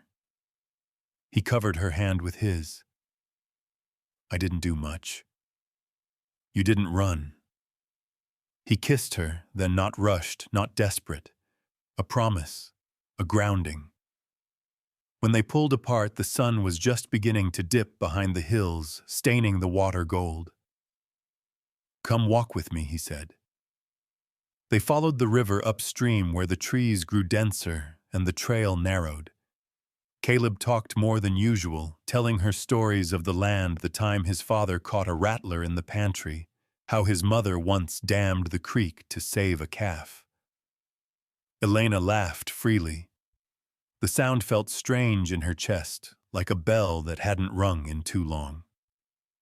At a clearing where the trees opened wide, Caleb stopped. I want to show you something. He pointed to a patch of land where stones had been cleared and markers stood crooked in the dirt. My family's buried here. Parents, one brother, a cousin who didn't make it through the fever winter. Elena bowed her head slightly. I've always thought this place should mean something more, he said. Not just an end. A beginning, too. He turned to face her, the last of the sunlight catching in his eyes. I don't have a ring. Not yet. But I've got a house and a patch of land and a promise that I'll never leave the way others have. Elena's breath hitched. Caleb stepped forward. You said you came west to choose. I'm not asking you to give that up. I'm asking you to choose us, because it's right, because it's yours, because it's real. She didn't speak right away, just looked at him, this man who had walked beside her through drought, through fire, through ghosts of the past. And then she smiled. I already did. He took her hand, held it like he meant to never let go. And in that clearing, with the river whispering nearby and the wind warm on their skin, the past finally loosened its grip, not erased, not forgotten, but no longer in charge. They walked back toward the house as night settled over the land, quiet and full of stars. The kind of night that felt like a beginning. And this time Elena knew where she stood. Not behind anyone, not waiting to be picked, but side by side with her boots in the dirt and her heart finally at peace. Paul? They thought we were just a house on a hill, until we reminded them what lives inside a house like this. The sun rose slow and red, casting long shadows over the dry ridgeline beyond the ranch. Elena stood at the kitchen sink, sleeves rolled water, sloshing around the basin, as she scrubbed the last of the breakfast dishes. Outside, the air was still heavy, like it was holding back breath. It hadn't rained in days. The sky held that sharp copper tint that came before something bad. Caleb came in from the porch, his shirt damp from the morning's work hat low on his brow. There's movement on the south trail, he said. She turned. Wade. Too far to tell, but I don't like the way the dust's kicking. Elena dried her hands, pulled her hair back with a strip of linen, and reached for the rifle leaning in the corner. Then we don't wait. Marta, already stirring a pot of beans at the hearth, glanced over her shoulder. You want me to warm the whiskey now or later? Later, Elena said. We may still have use for calm hands. Tomas saddled 2 horses in silence. When Elena stepped out to join him, he met her eyes briefly and nodded. Could be nothing, he said. Could be everything, she replied. The 3 of them, Caleb, Elena, and Tomas, rode out to the overlook ridge. Dust rose far off 4, maybe 5 riders, keeping pace, not galloping, not dragging, intentional. They dismounted just below the crest, crouching low behind scrub brush, watching as the riders came closer. No ranch gear, no herding tools, just men with rifles strapped to their backs and wide hats pulled down low. They're not just passing through, Caleb said. Wade's finally come himself, Tomas muttered, or sent more men who'll actually finish the job. Elena's stomach twisted, but she kept her face still. Then we finish it for them. They returned to the house fast. There wasn't panic, just motion, prepared hands moving through known routines. Marta tucked her apron off and pulled the shotgun from behind the pantry door. Tomas hauled water to the porch, filling buckets in case fire came into it. Elena set extra rounds on the table, her fingers steady as stones. By noon, the riders had stopped, just over the hill, out of sight, but not out of reach. A message. They're watching us, Caleb said, seeing what we'll do, testing our line. Then we show them where the line is, Elena answered. The house went quiet after that. Every creak of wood, every gust of wind felt like a warning.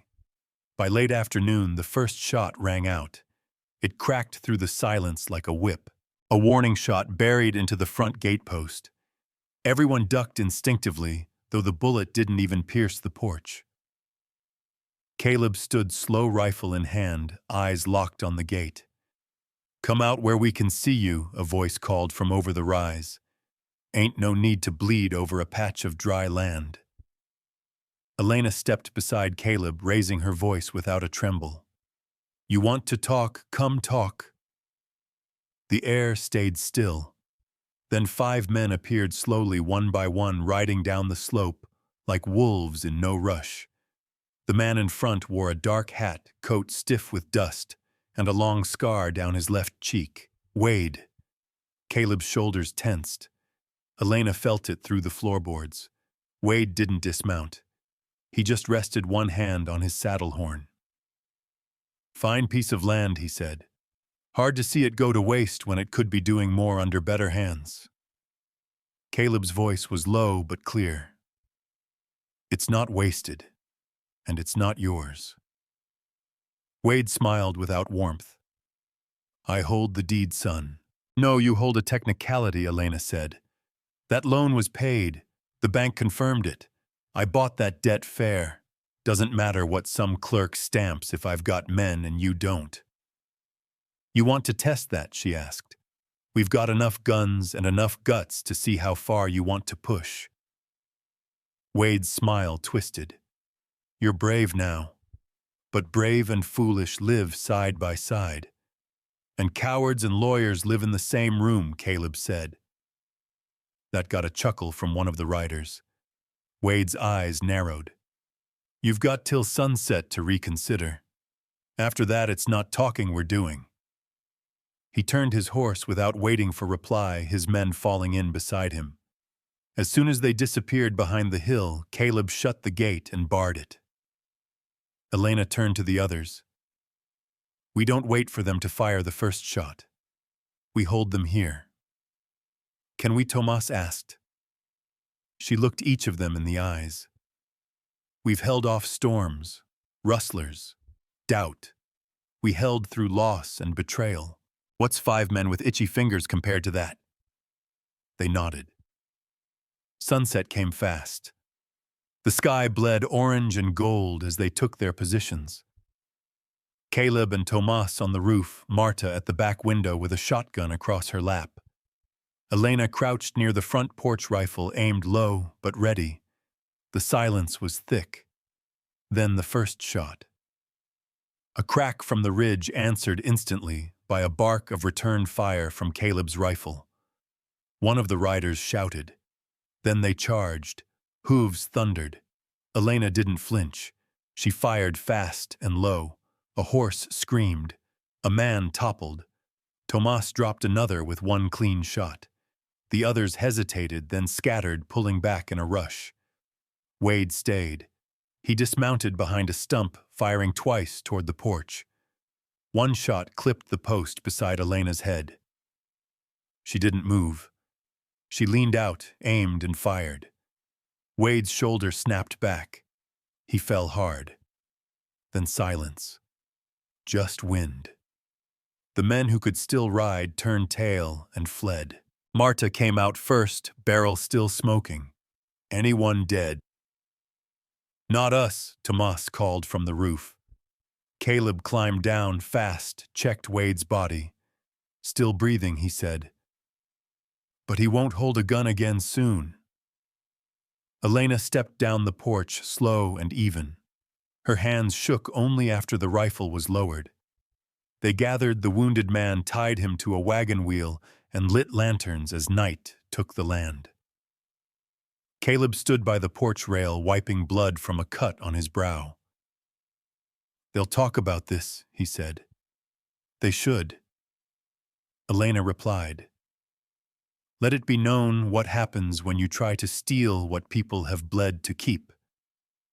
Caleb looked at her, then not with shock, not with relief, but with pride. "You weren't scared." "I was," she said, "but it didn't matter." He took her hand. Behind them the house stood strong. Windows, glowing walls, steady earth solid beneath their feet. It wasn't just a house, it was home, and no one was taking it. The land didn't need permission to keep living, and neither did we. The morning after the shootout rose slow and quiet, the kind of quiet that made you second-guess what had happened the night before. Sunlight crept across the hills, warm and golden, brushing the tops of the pines like nothing had ever been broken. But Elena knew better. She stood at the kitchen window watching mist rise off the grass. Her knuckles were scraped from bracing the rifle too tight. Her shoulder ached from recoil. But inside something had settled. Not peace exactly. Not yet. But a new kind of stillness. A kind that came after a storm passed, and you found yourself still standing. Wade had made it through the night. Barely. Marta had bound his wound with a grim efficiency, muttering under her breath the whole time. He hadn't opened his eyes once, and no one had cared to see if he would soon. Tomas had left at first light to fetch the sheriff. There'd be questions, of course, but they had witnesses. Bullet holes, blood, a land deed, and a man tied to a wheel who'd come looking to steal what he couldn't build. Caleb came in from the barn, hair wet from the pump shirt, clean but damp. "Horses are quiet," he said, crossing to pour himself a cup of coffee. Almost too quiet. "They feel it," Elena said. "Same as we do." He sipped, then leaned against the counter. "You sleep some." He studied her face, his gaze soft and searching. "You sure you're all right? I've never been more sure of anything." He nodded once, slow, like he understood exactly what that meant. They ate breakfast with Marta in silence. Bacon, eggs, fresh bread still hot from the oven. The kind of meal that tasted like normal, even if nothing about the last 24 hours had been.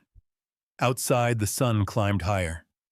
When the sheriff arrived around noon, he brought 2 deputies with him. Old Sheriff Lyle didn't ask questions right away, just stood with his hands on his belt surveying the scene. The broken fence post, the bullet-splintered gate, the man half-conscious and shackled to a wagon wheel. He let out a long breath. "Well," he muttered, "looks like Wade finally got what was coming." "He came at us armed," Caleb said. "No warning. 5 men," Elena added, "all with rifles." Wade stayed back. The others pushed first. The sheriff nodded. "You're not the only ones he's tried to corner. Just the only ones that stood your ground." He motioned to his deputies. "Take him. He'll need care, but not before he sees a cell." As the men lifted Wade's limp form onto a stretcher, Elena watched his face for a flicker of remorse. Nothing. Just that slack-jawed emptiness that came with men who thought the world owed them something. The sheriff turned back to them. "You've got a right to that deed. Judge'll confirm it." "We know," Caleb said. "And what do you plan to do now?" Elena met his gaze. "What we've been doing." The sheriff tipped his hat. "You folks ever think about turning this place into a school for stubborn?" Marta snorted. "We did. It's called survival." When they were gone, a new kind of silence settled. Not heavy this time. Lighter. Like the air could finally move through the house again, without hitting old ghosts. Elena stepped onto the porch and sat down slowly, eyes drifting to the ridge beyond the pasture. From here, the land looked untouched. Beautiful. Endless. Caleb joined her, their knees brushing as he sat beside her. "You think it's over?" he asked. "Not sure it ever is. But the worst of it might be." He was quiet a moment. "I keep thinking about what you said. That you didn't come here to be chosen, you came to choose." She smiled faintly. "Still true." "I want to build something more here," he said. "More than a ranch. A home.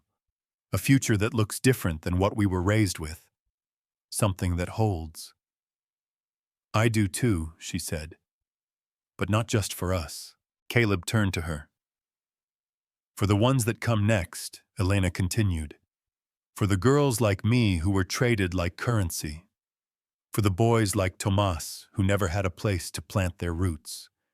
For anyone who thinks they don't belong anywhere." He nodded slowly.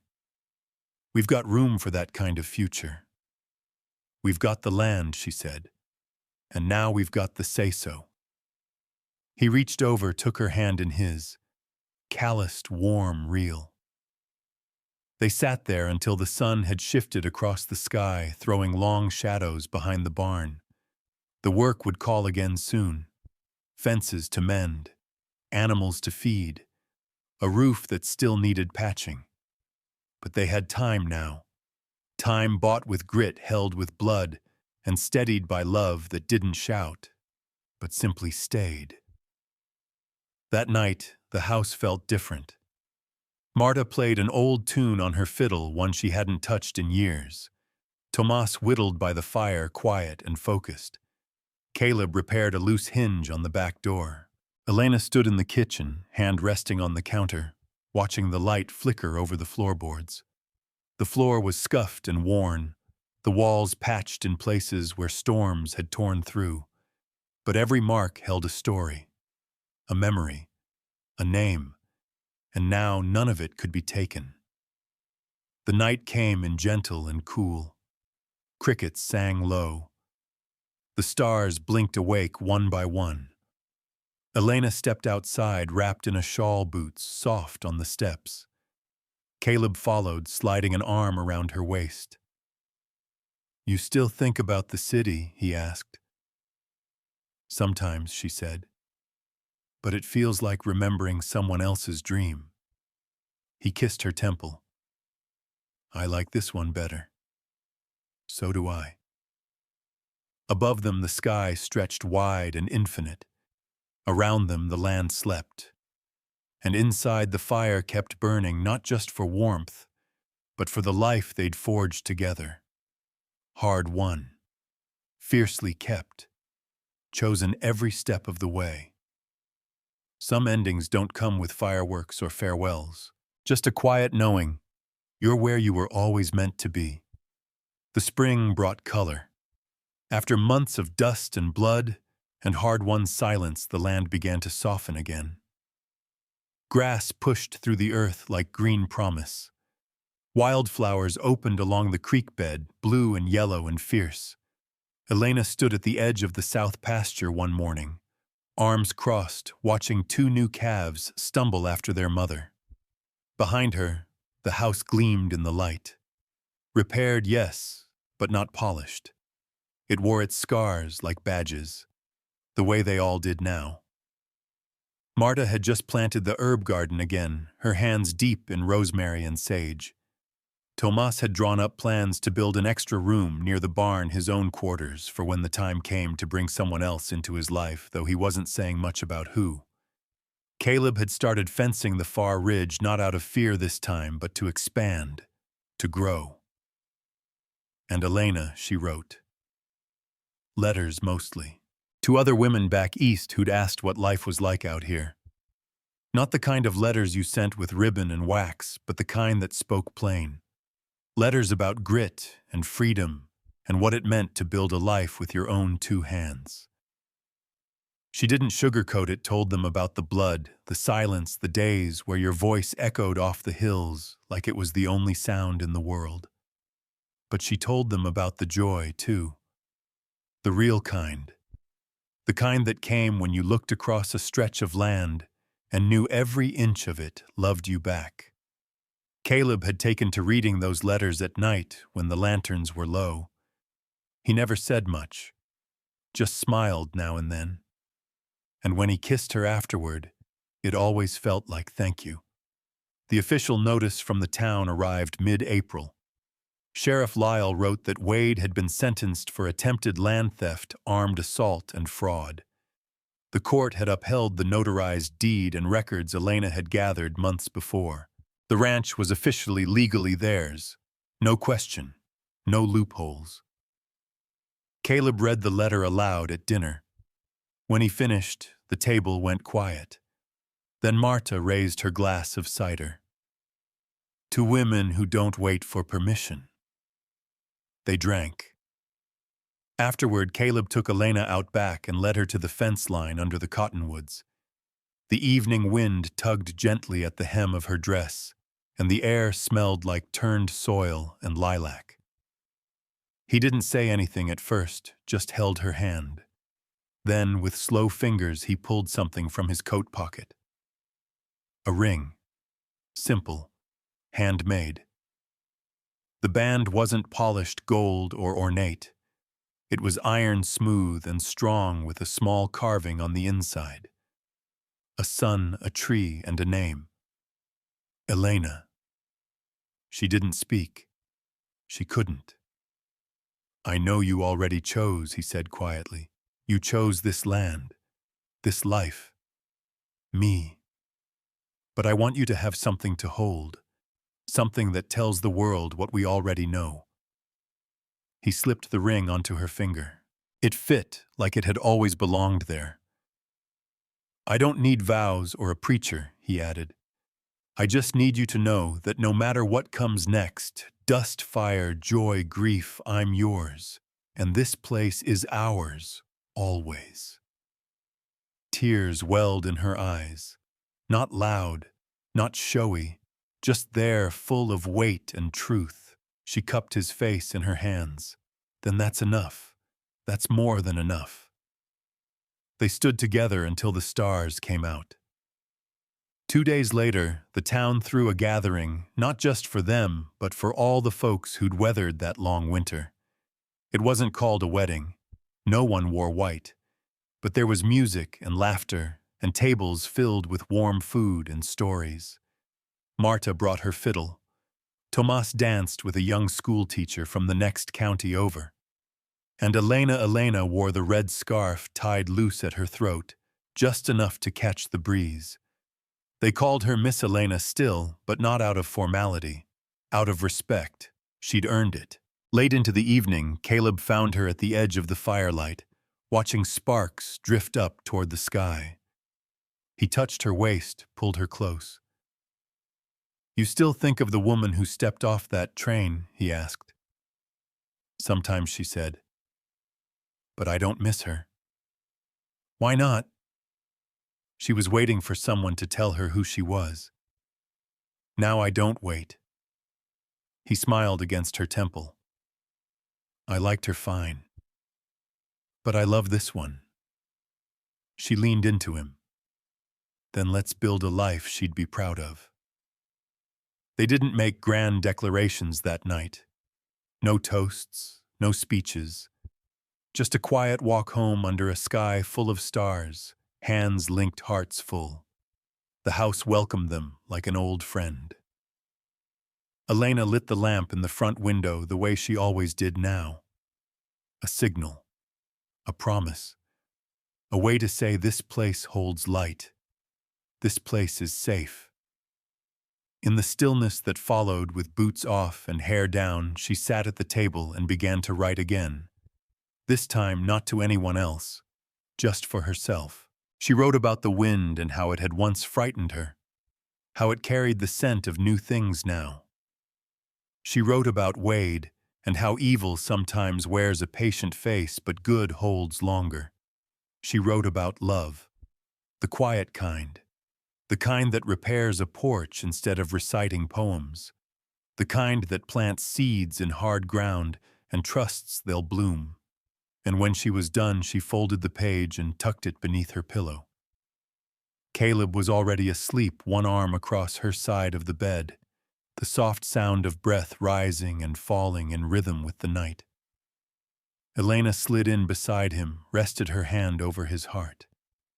And in that moment, in the dark, in the silence that held nothing but peace, she knew. This wasn't just the end of the story they'd fought to write. It was the beginning of the one they'd finally get to live.